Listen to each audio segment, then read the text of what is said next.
During the days of our old Africa, the Igbos and Yorubas lived together as Nigerians.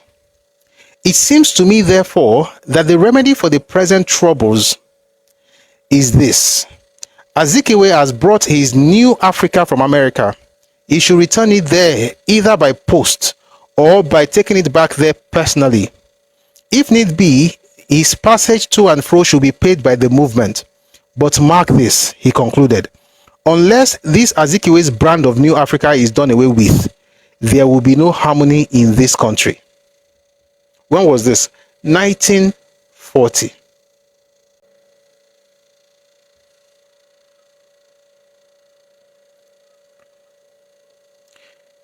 And what did you see from Ayodele? He's saying that, listen, everybody was living together until certain things started changing. But the question is, he didn't mention what changed. That's what changed.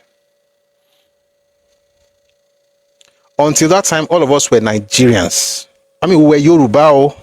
We knew who we were. We knew our ethnic origins. But we're about Nigerian nationalism. We wanted to do something great for the country. We were, everybody was looking. I mean, their goals, what were their goals? Independence, for the nation. Africanization of the civil service. They wanted a situation where you're not going to have white people and just have black people as clerks, but white people are occupying senior posts in the civil service. So they wanted to fill the entire place with Nigerians or with Africans. So they call it the Africanization of the civil service. They had a general, charter. They had an economic charter, a political charter, a social and cultural charter. They have all these things in NYM. Z came up with his New Africa. I don't know if you've heard anything like that in recent times. A new something is possible.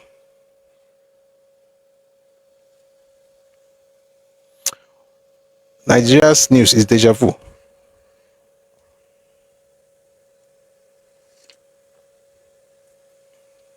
A new Africa is possible.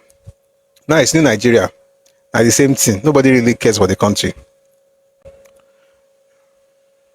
It says for decades, back to Ayondele's book now, for decades, scores of Nigerians of different ethnic labels had been living in harmony in the big cities all over the country.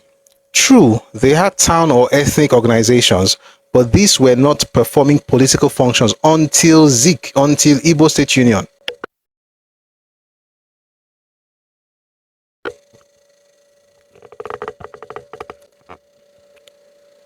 Invariably, people of different ethnic groups live together under the same roof, successfully, behaving to one another as good neighbors, hardly ever parading their tribal labels in any offensive manner. And even when we grew up, even way after 1940, we still grew up amongst people. I mean, we had Igbos in our house, grew up with them. What's happening right now is we forgot the past. The speaker himself, that's Ayondele, had the good fortune to study in this premier university institution in the middle and late 50s, during which period a large number of ethnic groups from all over Nigeria were represented, and many life friendships forged among students without any attention being given to ethnic differences.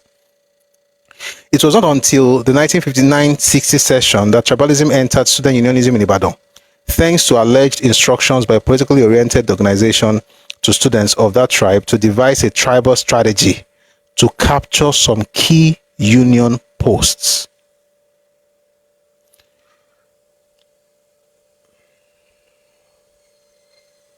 Instructions by a politically oriented organization is the Ibo State Union is talking about.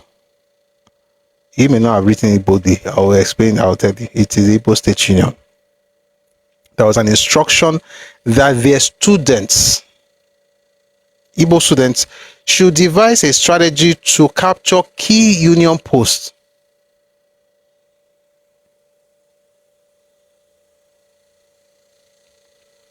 When was that? 1959-1960 session.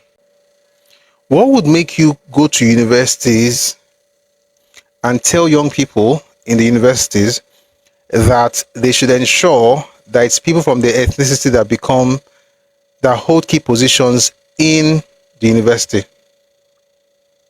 But again, you are not tribalistic.